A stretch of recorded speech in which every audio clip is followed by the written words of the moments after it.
자, 아름다움은 이렇게 한번 봐보세요. 말 걸고 한번 여러분한테 쉽게 얘기하면 의자한테 말을 걸어보세요. 의자한테. 여러분 지금 육중한 몸무게를 여러분의 의자가 지금 버티고 있잖아요. 그죠? 의자한테 미안하지도 않아요, 여러분? 이렇게 아름다움이라는 것은 무라일체, 의자와 내가 한 몸이라고 생각하면 의자한테 함부로 대할 수가 없는 거예요. 그죠? 네. 지금 당장 의자한테 미안하다고 생각해서 좀만 기다리시라고. 네? 의자한테 말을 걸어보고 의자한테 생각해보는 거야. 입장 바꿔서. 내가 만약에 의자라면 예? 야, 좀 몸무게 좀 빼라. 예. 뭐 의자한테 물어보고 의자한테 원점에서 한번 의자의 본질 너는 여기 왜 존재하냐. 의자의 존재 이유에 대해서 한번 물어보고 예? 그 다음에 꿰뚫어보기. 예, 갈구하는 의자의 욕망이 뭔지 의자가 뭘 하고 싶은지 예? 여기만 있고 싶지 않아. 얘도 지금 나가서 햇빛 좀 받고 싶고 예? 여러분 의자 차 옆에 가서 이렇게 같이 드라이브도 하고 싶은 이런 의자의 욕망이 있는데 예? 아무튼 이런 식으로 아름다움이라는 것은 역지사지를 넘어서서 무라일체, 역지사지는 입장 바꿔 생각해보는 거고요. 무라일체는 완전히 그 사람하고 같은 동격, 한 몸이 돼보는 거예요. 예? 그러니까 역지사지는 그냥 책상에 앉아가지고 머리로 생각해보는 게 아니에요. 장석주 시인의 대추라는 시 잘 알 거예요. 그죠? 정말 놀라워요. 읽어봐도. 저게 저절로 붉어질 리는 없다. 저 안에 태풍 몇 개, 저 안에 천둥 몇 개, 저 안에 벼락 몇 개. 저런 거 맞고 제가 붉어졌다는 거예요. 예? 여러분 대추를 보면 어때요? 아, 빨가네? 여러분 여기 상상력이 끝나잖아. 예? 아, 대추 먹고 싶네. 아, 깨물으니까 속은 하얗네. 안에 씨가 있네. 이 정도 상상력일 거야, 아마. 저 대추 빨간 게 천둥 맞아서 이렇게 빨갛다라는 시인의 상상력은 갖기 어렵다는 거죠. 장석주 시인이 갖고 있는 눈이 바로 아까 말씀드렸던 네 가지 눈 중에서 심안을 갖고 있는 거죠. 모든 시인들이. 그죠? 자, 지하철 이야기를 하나 해드릴게요. 지하철. 제가 아름다운 삶은 실패 속에서 태어난다는 걸 보여드리려고. 오늘 여기 오실 때 지하철 타고 오셨죠? 네, 지하철을 타면 첫 번째 취하시는 동작이 금방 내릴 것 같은 사람 앞에 가서 서 있죠. 아, 첫 번째 빈자리가 있나 없나 확인하시고. 우리 학생들도 빈자리가 있나 없나 확인하죠. 그러면 이제 빈자리가 없으면 금방 내릴 것 같은 사람 앞에 가서 서 있죠. 금방 내릴 것 같은 사람은 이렇게 머리로 알미 와요? 가슴으로 느낌이 와요? 느낌이 오잖아요. 이렇게 불길한 표정을 짓고 있거나 노선도를 확인하거나 가방을 싸거나 뭐 신문을 덮거나 그러죠? 네. 그래서 요 학생이 금방 내릴 것 같은 불길한 표정을 짓고 있더라고요. 그래서 제가 요 학생 앞에 가서 서 있었는데 이 학생이 제 예언대로 맞았어요. 제 예언대로 이분이 내리더라고요. 응? 그래서 제가 앉으려고 하는데 정말 생각지도 못한 일이 발생해가지고 제가 자리 잡기에 실패했어요. 어떤 일이 발생했냐면 저 뒤에 아주머니가 보따리 던지고 이건 내 자리다 이렇게 된 게 아니라 이 학생이 내리니까 잽싸게 옆에 학생이 잽싸게 자리를 옮기더라고요. 그 옆에 있는 학생의 앞에 있는 자기 친구를 자기 자리에 앉히고 자기는 잽싸게 자리를 옮기고 저는 이런 걸 듣도 보도 못한 정말 꿈에도 생각 못했습니다. 그래서 결과적으로는 제가 자리 잡기에 실패했어요. 실패. 자, 그러면 이제 다음에 실패를 안 하려면 어떻게 해야 될까요? 이전과 다른 행동을 취해야 될까요? 똑같이 서 있으면 또 실패한단 말이에요. 그죠? 그러니까 또 실패를 안 하려면 이전과 다른 행동을 취해야 되겠죠. 그죠? 그러니까 다른 행동을 취하는 방법이 이렇게 약간 사이에 서 있거나 이번에는 그죠? 아니면 똑바로 서 있지 말고 약간 이렇게 사선으로 서 있거나 이분인지 어느 쪽으로 내릴지에 따라서 그죠? 네. 이렇게 기존의 암을 가지고 행동해 보니까 그 암대로 적용이 안 되고 성공을 못할 경우가 있을 수 있죠. 그러면 이제 내 삶에 생채기가 생기는 이렇게 하니까 안 되는구나. 뼈저리게 내 삶에 한계가 오기 시작한 거죠. 그죠?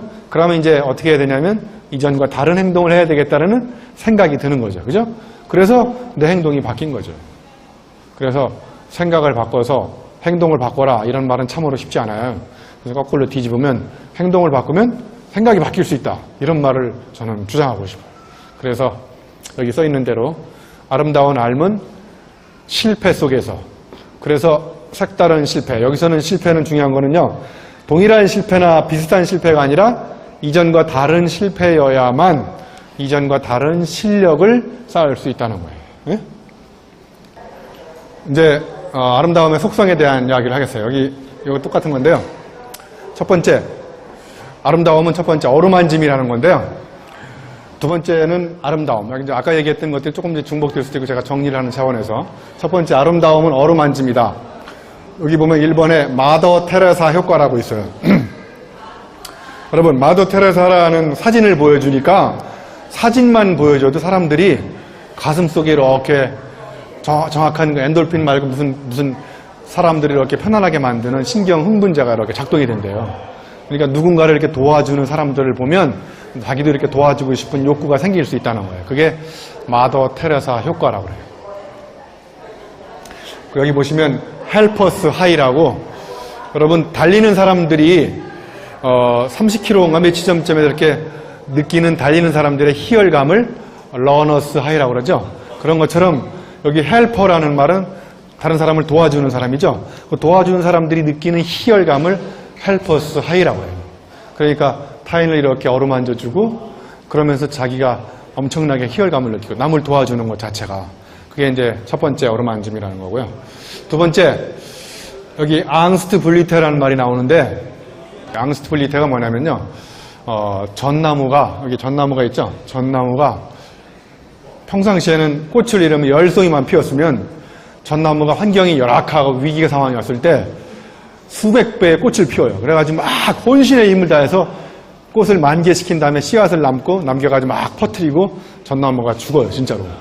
그러니까 무슨 이야기냐면 위기 상황이 왔을 때 이전과 다른 혼신의 힘을 다해가지고 생명체는 종족 본능 욕구가 있어서 씨를 다 뿌린 다음에 죽는다는 거예요. 그러니까 위대한 창작은 이전과 다른 위기 상황이 왔을 때 이전과 다른 생각과 힘을 쏟아가지고 창작을 일으킨다는 거예요. 예를 들면 베토벤이 거의 청력을 완전히 거의 상실한 상태에서 여러분들이 지금 명작이라고 하는 교향곡들이 다 그때 나온 거예요. 그러니까 베토벤이 심각한 위기의식을 느끼고 그때부터 이제 내가 살 날이 며칠 안 남았고 죽을 수도 있다라는 위기감, 엄청난 그런 공포의식을 느낀 상태에서 창작 욕구가 극에 달하기 시작하면서 창조가 일어난 거죠. 네? 니체도 거의 정신 나간 상태에서 창작이 이루어졌어요. 네. 니체를 거의 정신 나가게 한 여자가 한 명 있었는데 그 여자가 루살로메라는 판무 파탈이 있어요. 네. 그 여자 때문에 프로이드는 정신 나가가지고 정신분석을 평생 연구를 하게 됐고 라이너 마리아 릴케도 루살로메 때문에 맛이 가서 평생 그 여인을 위해서 시를 쓰게 됐고, 그다음 위대한 창작 뒤에는 항상 여인이 있다는 걸 또. 자, 세 번째, 하기 전에 이 시가 정말 이문재 시인의 농담의 시를 봐보세요. 쭉 종에 관한 시인데요. 봐보세요. 마지막에 종소리를 더 멀리 보내기 위해 종은 더 아파야 한다. 너무 멋있는 말 아니에요, 그죠? 예. 저런 말을 듣고 뭐 별로 이렇게 감흥이 없으면 여러분의 감수성은 거의 이제 죽은 거예요. 여기 신영목 교수님이 쓰신 말 중에요. 꽃샘바람이 꽃새운 바람이라고 나오는데요.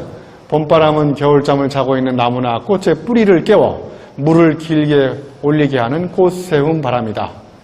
봄바람은 꽃을 시샘하는 꽃샘바람이 아니라 꽃을 올곧게 세우기 위한 꽃새운 바람이라는 거예요. 그죠?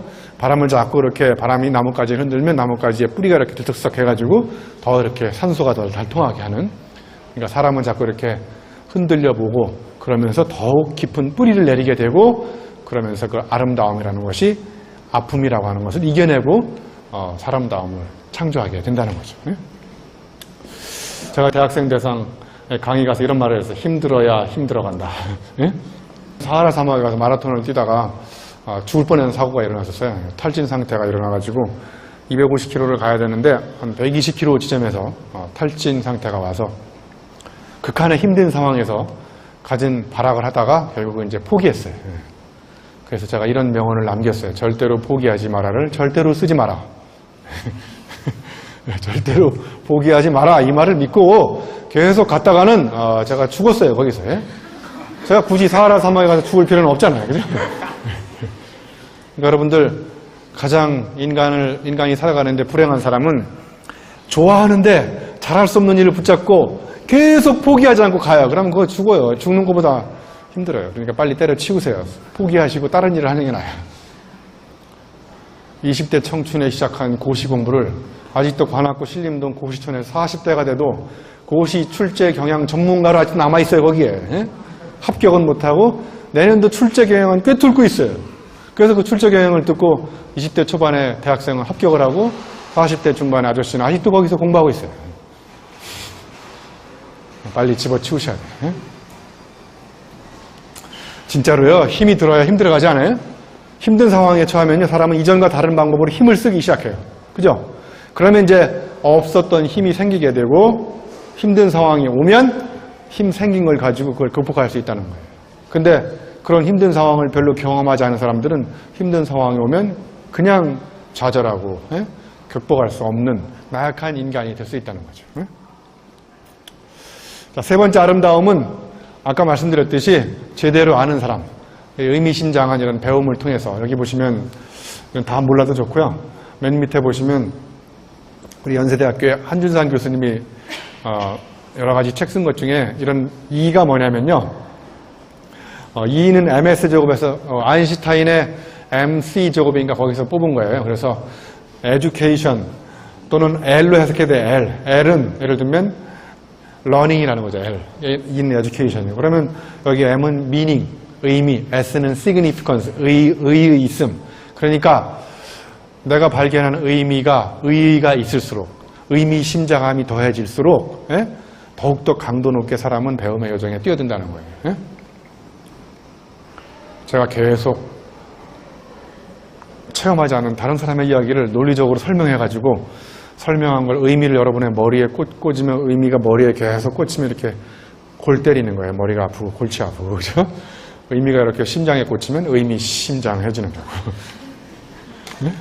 의미가 심장에 꽂히면 꽂힐수록 배움의 열의와 강도는 점점 깊어지고 그래서 더욱더 몰입하게 되고 더욱더 자기가 하고 싶은 일에 창조가 되게 되는 거죠. 신용복 교수님이 그리신 화보인데요. 사화, 시화인데요. 이게 못을 박는 사람이 못을 박고 예를 들면 여기다가 그림을 걸었어요. 그럼 이 그림이 똑바로 걸려있는지는 누구한테 물어봐야 돼요? 높은 사람한테 물어봐요? 아니면 밑에 사람한테 물어봐요? 밑에 사람이 답을 갖고 있다는 거예요. 그렇지 않나요? 주로 우리는 높은 사람하고 이렇게 끈을 맺죠? 높은 사람이 어떻게 해서 집에 가시면 같이 집에 가잖아요. 그죠? 항상 낮은 곳으로 임하소서. 아름다운 사람은 자기보다 낮은 사람을 하대하지 않아요. 업신여기지 않고. 정말 존경스러운 사람은 윗사람한테 잘 보이는 사람이 아니라 자기보다 낮은 사람, 자기보다 없는 사람, 자기보다 더 밑에 있는 사람, 이런 사람들을 무시하지 않는 사람이야말로 저는 가장 아름다운 사람이라고 생각해요. 이렇게 바다에 모든 물들이 전부 다 바다로 가잖아요. 그죠? 바다가 아름다운 이유는 바다가 다 받아주잖아요. 그죠? 바다가 다 받아주는 이유는 바다가 가장 낮은 곳에 있기 때문에. 그죠? 그러니까 해불양수라는 사자성어가 있어요. 해불양수. 예? 바닷물은 모든 물들을 거부하지 않고 다 받아준다. 예? 그래서 세상의 아픔을 다 받아줄 수 있는 사람들은 높은 데 있는 사람이 아니라 항상 낮은 곳으로 가서 그 사람들의 아픔을 귀담아 들어보고 그 사람들의 이야기를 듣고 그 사람들과 가슴으로 생각해보고 그 사람과 같이 입장을 같이 하고 이런 사람들이 아름다운 사람이라는 거죠. 예?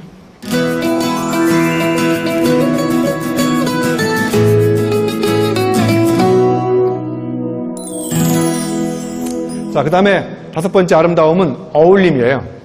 예. 세상에서 가장 아름다운 사람은 자기한테 어울리는 일을 하는 사람, 그죠? 그 어울리는 일을 하는 사람들의 공통점은 뭘까요? 한번 이미지를 생각해 보세요.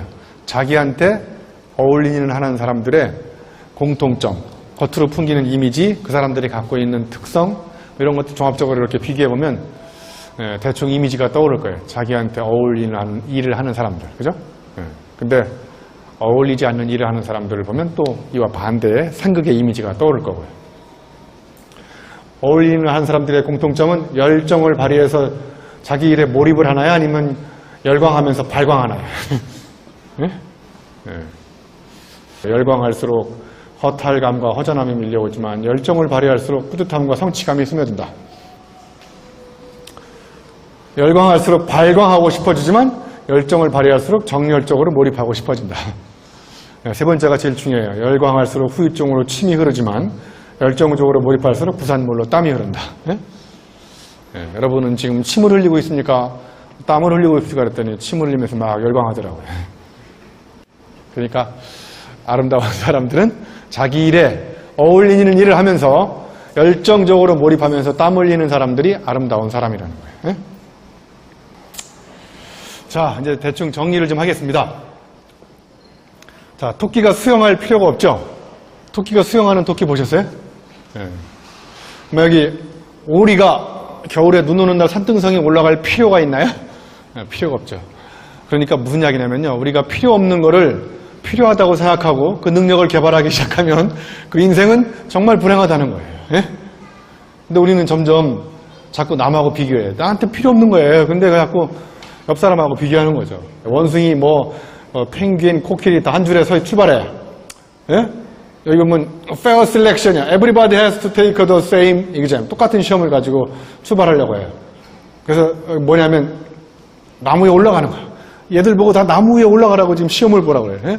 그러면 이 중에서 나무 제대로 올라갈 수 있는 애 몇 명 없어요. 그러니까 똑같은 시험으로 재단해가지고 그걸로 평가를 한 다음에 걔는 능력이 없다. 걔를 예를 들면 코끼리가 나무 위에 올라갈 필요가 있나요? 필요 없는 한테 코끼리를 잡아다가 코끼리 엄마가 원숭이하고 비교해가지고 야 너는 왜 코끼리가 옆집에 원숭이 잘 올라가는데 너는 못 올라가냐. 나무 위에 올라가는 연습을 시키면 안 된다는 거죠. 이렇게 토끼하고 참새 이런 애들이 동물학교에 입학해가지고 첫날 교과목이 수영하기야. 그럼 수영은 오리가 제일 잘하겠죠? 토끼 엄마가 바로 오리하고 비교해. 야, 너 바보 아니야? 옆집에 오리는 수영을 그렇게 잘한다더라. 너 내일부터 수영학원 좀 다녀야 되겠다. 토끼를 데리고 수영학원 다녀요. 그래서 국내에서 더 이상 토끼가 수영을 가르칠 수 있는 데가 없어요. 그래서 이제 토끼를 데리고 여름방학 때 과암으로 특수 과외를 받으러 갔다 와요. 고액 과외를. 거 갔다 와서 막 토끼 위장염 신경성 걸리고 여기 막 무좀 걸리고 그래서 죽다 살아났어요.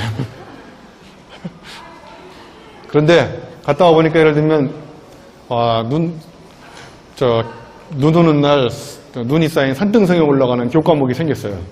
이때 가장 스트레스 받았던 이제 토끼가 제일 신나겠죠, 그죠? 근데 오리가 또 이제 산등성에 올라가는 훈련을 시켜요. 오리가 눈 오는 날 산등성에 올라가요, 오리가?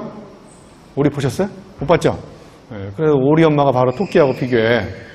야, 옆집에 토끼는 산을 그렇게 잘 올라간다고 하더라. 너는 왜 못 올라가니? 그래서 이번에는 또 이제 오리 엄마가 아버지 몰래 오리를 데리고 빙벽 타기 훈련을 갔다 와요. 겨울방학 때 알래스카로 특수 과외를 받으러 갔다 와요.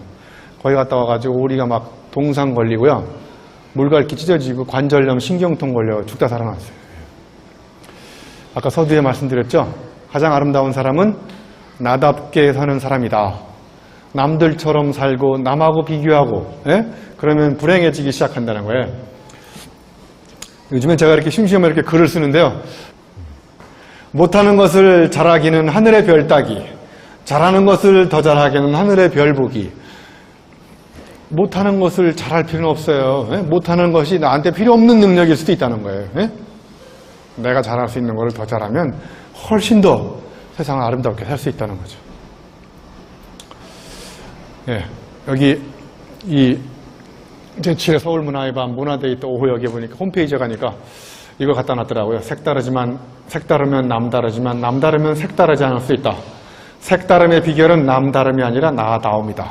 그러니까 색다름과 남다름의 문제예요. 남다르려고 노력하지 말고 내 안에 간직하고 있는 나만의 독창적인 색깔이 가장 아름다움이라는 거예요. 그래서 그 색깔은 나다움에서 나오는 것이고 나다움이 결국은 나만의 색다름이다. 자, 제가 이제 오늘 여러 가지 말씀을 드렸는데 그 중에서 한두 가지, 크게 한 3가지 정도만 이렇게 메모하셨다가 한번 여러분의 삶에 실천을 해보세요. 실천하지 않으면 아무리 좋은 생각도 내게 될 수 없잖아요. 그죠?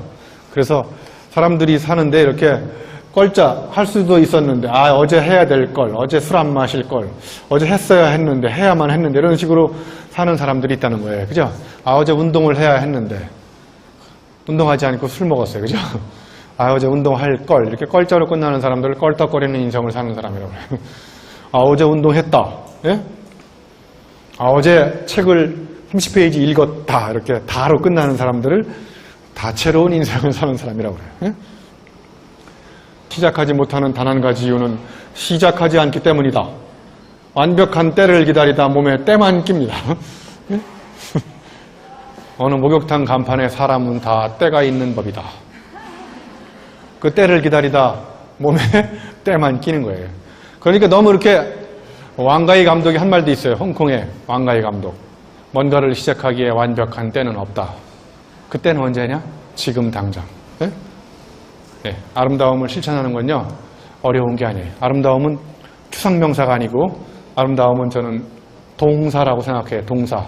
타인을 위해서 타인의 아픔을 나의 아픔처럼 생각하고 기꺼이 그 사람을 위해서 내가 뭔가를 하는 것, 움직이는 것, 실천하는 것, 행동하는 것, 그런 것이 전부 다 저는 아름다움이라고 생각하고, 그런 것들의 연대와 공동체가 생길 때 우리의 삶은 더 아름답지 않을까.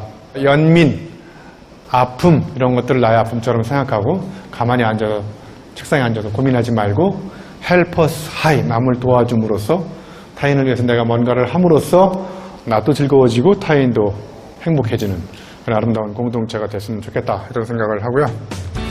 여러분, 오늘 여기 오신 분 오늘 아름다운 행복한 사람 되시기 바랍니다. 고맙습니다. 네.